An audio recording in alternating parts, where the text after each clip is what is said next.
কুণাল তার পর্যবেক্ষণ যা সেটা বলেছে, এবং কুণালের বিরুদ্ধে সেটা ওদের অন্তর্দলীয় ব্যাপার, আমার কিছু বলার নেই। তাহলে কি তৃণমূল দলে সৌজন্য বা গণতন্ত্রের কোনো জায়গা নেই? এরপরে কি বিবাহ বাড়িতে সামাজিক অনুষ্ঠানে যাওয়ার ব্যাপারেও কি ওরা লিস্ট দেখে যাবে? কে কে নিমন্ত্রিত এটা জিজ্ঞাসা করবে, করে যাবে? কারণ যেখানে আজকে গিয়েছিলাম আমি আমার সকালের প্রচার সেরে, অগ্নিবীণা ক্লাব, আমার পুরনো কেন্দ্র বিদ্যাসাগর কেন্দ্রের অন্তর্গত বেচু চ্যাটার্জি স্ট্রিটে প্রতিবার আমি যাই,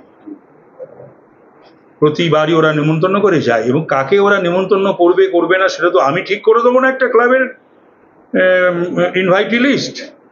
তো সুতরাং আমি সেখানে অনেকেই এসেছিল, সেখানে অনেকে এসে, তৃণমূলের অনেকেই ছিল,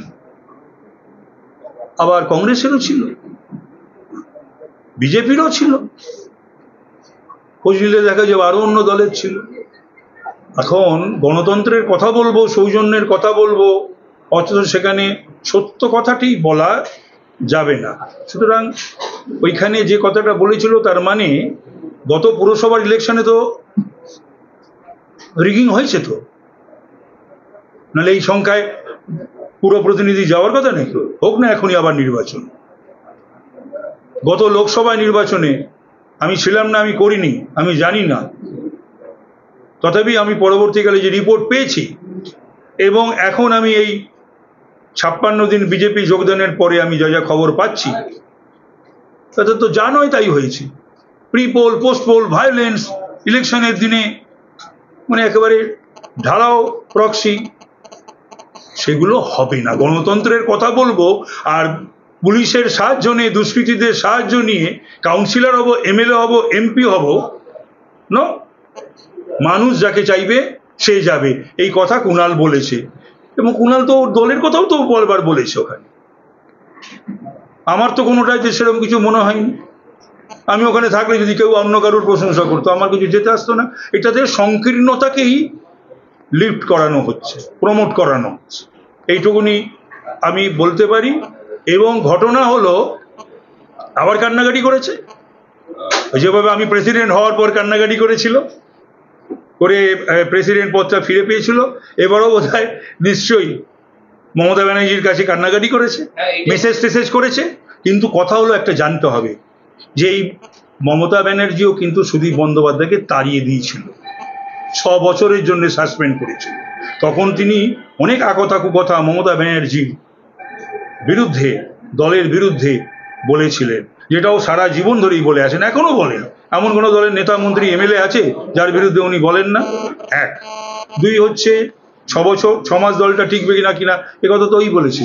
যে কোনো কারণে আমি দেখেছি যে সুদীপ ব্যানার্জি কান্নাকাটি করলে পরেই কোনো কিছু একটা পদক্ষেপ নেওয়া হয়, আর তার বিরুদ্ধে কিন্তু কোনো পদক্ষেপ নেওয়া হয়নি। আমিও তো কম দিন বলিনি, কত কাল বলেছি, কত কাল বলেছি, কত রকমের অন্যায়, অবিচার, অন্যায়ের জন্য কজনকে এরকম সরাবে।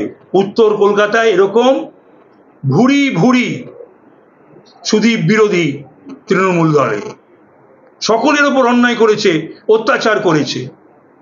তো কি করে ভুলে যাবে? পরেশ পালকে নমিনেশন দেবে না, নমিনেশন পেল, পরেশকে হারাবার জন্য মিটিং করলো। স্বর্ণকমল সাহাকে নমিনেশন দেবে না, নমিনেশন পেল, স্বর্ণকমল সাহার জন্য মিটিং করলো।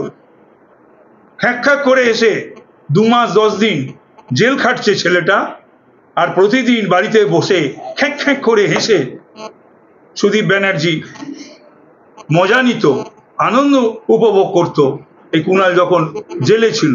নিশ্চয়ই সেটা ভুলে যায়নি। আবার সবচেয়ে বড় কথা, সবচেয়ে দিদিমণির লয়ালিস্ট এবং ঘনিষ্ঠ স্বপন বর্মন, দিদিমণির বইতে পর্যন্ত স্বপনের নাম রয়েছে, সেই স্বপনকে নমিনেশন দেওয়ার ব্যাপারে কাটলো কতবার। কিন্তু যেবার নমিনেশন পেয়েছিল 2010-এ, সেবার আমি লড়ছি সুধাংশু শীলের বিরুদ্ধে 20 নম্বর ওয়ার্ডে সিপিএম এর মেয়র প্রজেক্টেড ক্যান্ডিডেটের বিরুদ্ধে।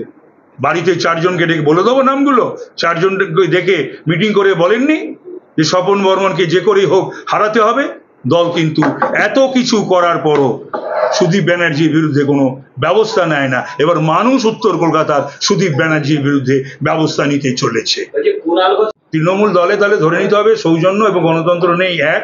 আর দুই হচ্ছে যে এরকম কতজনকে শোকজ করবে, কতজনকে সাসপেন্ড করবে।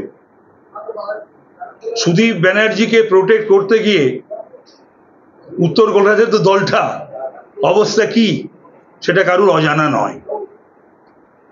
তথাপি আমাকে যখন প্রশ্ন করা হচ্ছে, আমি 56 দিন আগেও একটা দলে ছিলাম, ওই দায়িত্বে ছিলাম, এবং আজকে আমি প্রতিপক্ষ, আমি এখানে লড়াই করছি। সুতরাং আমি এই কথাগুলো বলতে বাধ্য হচ্ছি, তার কারণ উত্তর কলকাতার মানুষ, বাংলার মানুষ, সমস্ত দলের মানুষ এবং কর্মীরা, রাজনৈতিক কর্মীরা জানুক তার সম্বন্ধে। লড়াইটা কি একটুখানি সহজ হয়ে গেল? না না, সহজ কঠিনের ব্যাপার না। আমি লড়াইটাকে আমি বারবার বলেছি, আপনারা একই প্রশ্ন করেন। এই লড়াইটা কোনো কঠিন লড়াই নয়, অত্যন্ত সহজ লড়াই আমি লড়ছি। এটা আবার কি কঠিন লড়াই কিসে? একটা মানুষ, তার বয়স হয়ে গেছে 78, তো ইলেকশনে ভোট দেওয়ার আগে তো মানুষ এটা বিচার করবে যে 78 প্লাস 5 83, বেলে রয়েছে সিএ প্যানক্রিয়াটাইটিস, এই অসুস্থ বলে নাকি তাকে পাওয়া যায় না, কখনো বলে তো এমনি পাওয়া যায় না, এমনি তখন তো। সুতরাং এইগুলো কিন্তু ইলেকশনের আগে মানুষ দেখবে যে তার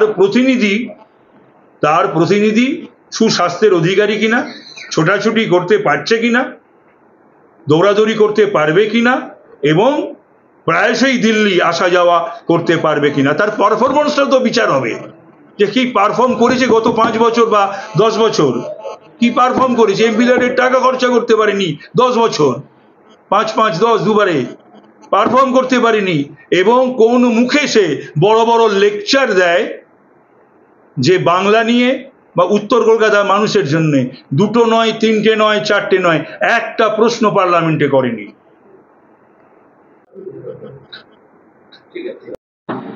ও শরীর নড়াতে চায় না, তো কি করা যাবে? যার জন্য প্রথম দিকে যারা নেমন্তন্ন করতো তারা করেও না, ছেড়ে দিয়েছে। কারণ আমাকে যদি বারবার কোনো একটা ক্লাব বা সংগঠন নেমন্তন্ন করে, আর এই বারবার যদি না যায়, নিশ্চয়ই তাদেরও একটা ইগো রয়েছে, তাদেরও একটা সম্মান রয়েছে।